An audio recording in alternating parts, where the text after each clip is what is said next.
Welcome back to another video. Today I'm going to be showing you guys how to make this delicious classic sourdough bread.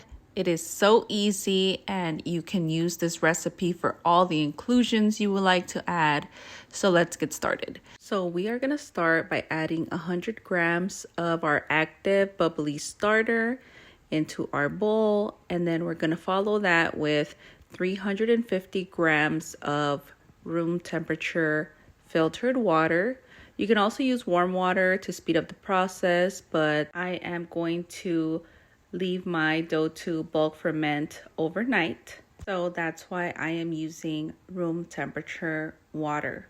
So now I'm gonna mix the two ingredients together. Sometimes there are little chunks of starter left, but it's okay.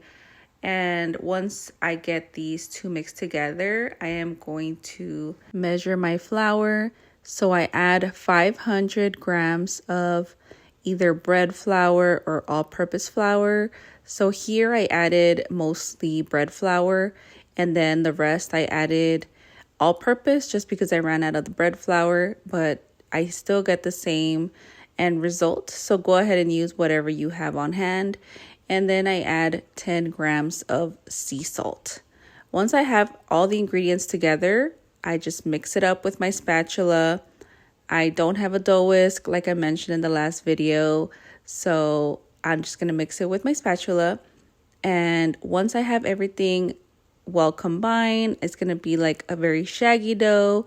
I don't over mix it or anything because once I do the stretch and folds, it'll all come together. So go ahead and mix your dough, and then once you have it very well mixed, I like to scrape the bowl just to get off all the flour and the ingredients, to have all the ingredients into the dough, and also to clean my bowl a little bit because I don't like to waste any ingredients. So once that's done, I go ahead and cover it with either a cloth or plastic wrap, anything that you have. So after an hour, I start with my stretch and folds. So I do 4 sets of stretch and folds.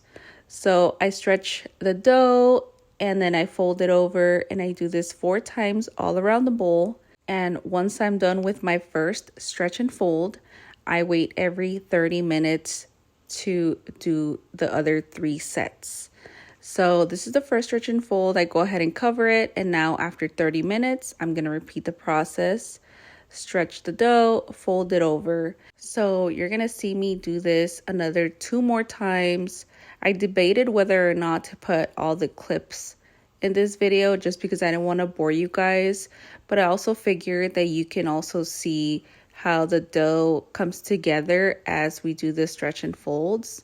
So this is going to be the 3rd stretch and fold right here. So like I mentioned earlier, you can add any inclusions with this recipe, which is amazing. So you can either leave it plain or add whatever ingredients you want to it. Some people add the ingredients here or the inclusions here while they do the stretch and folds, but when I do inclusions, I like to add them when I am going to shape the dough. But if you want to add any inclusions, you could do it now. So here is the last stretch and fold. You can see here that the dough is nice and smooth. It doesn't stretch as much. It kind of pulls back a little bit. And, it's not sticky at all. I still wet my hands a little bit just in case, but it's usually not sticky. So once my dough is done with the stretch and folds, I let it bulk ferment on the counter overnight. Sometimes I do it in the daytime, but this time I did it overnight. And my dough was perfect. It was nice and bubbly and jiggly. So I go ahead and put it in my dough mat and I start to shape it. So my dough comes off the bowl basically almost clean. And I just use a little bench scraper just to clean the rest of the bowl. Because like I said, I don't like to waste any product or ingredient. So I go ahead and scrape that off, and I put a little flour on the dough and I start to stretch it out. I stretch it out to the point where it's thin enough to not break, but not too thick either. So I just go ahead and do a simple shaping, I guess. This is a classic shaping. I always see everyone do this method, so it's the same method that I do as well. So I just go ahead and, shape it the best as I can. And once I create some tension and get that ball shape, then that's when I flour my banneton and a little bit on top of the dough just so it won't stick on the cloth of the banneton. And then I put it into the fridge. So you can leave this dough in the fridge, for 8 to 12 hours or even 2 to 3 hours. So you can put it in the fridge so it can finish rising. And I put it in a Ziploc bag because that's what I have. But you can use like a plastic wrap or anything that you have. So once you're ready to bake, I like to use this like bread sling because I feel like it gives my bread a nice round shape. Sometimes the parchment paper can create little dents, so I like to use this. But when I do inclusions, I use the parchment paper. So I add a little bit of flour on top just so the scoring could look pretty once the bread expands in the oven.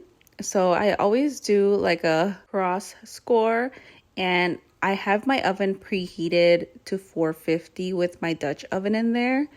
And then once it's preheated, I put my bread or my dough into the Dutch oven with the lid on for 20 minutes.